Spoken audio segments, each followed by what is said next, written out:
Ова е семејството Јаневи. Марија,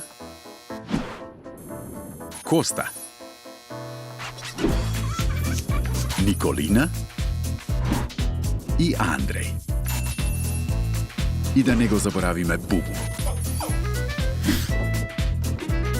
Во Македонија, динамичниот начин на живот, модерните навики на луѓето и лимитирачките можности за избор на енергенси за затоплување на домовите се причина често да се избира електрична енергија за затоплување.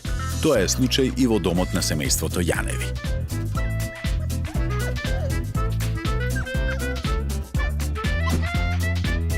Но тоа што тие не го знаате дека кога загревањето на домот се прави со помош на електрична енергија, има најголема загуба, бидејќи енергијата се конвертира два пати, од топлинска во електрична и обратно.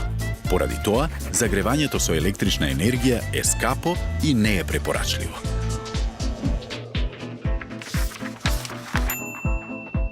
Но сепак постојат начини како да се намалат трошоците за грејење кога се користи електричната енергија, а без при тоа да се намали вашата удобност во домот.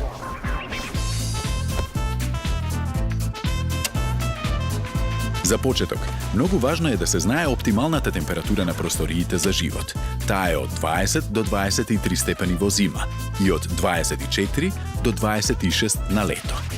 Кога се користи уред за ладење или греење, не треба да се прави напор да се лади или грее надвор од тој просек. Многу важна е и добрата изолација на домот. За во зима топлината да не се губи непотребно низ зидовите и прозорците, а во лето да нема дополнително загревање преку овие површини.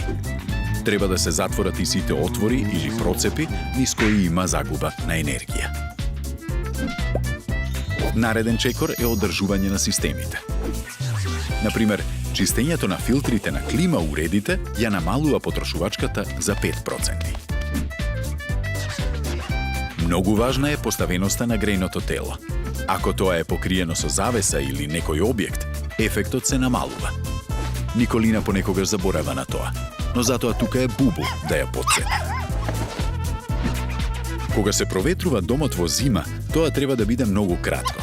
Затоа Николина и Бубу чекаат да дојде пролет, кога можат да седат покрај отворен прозорец и да гледаат од звездите колку што сакаат.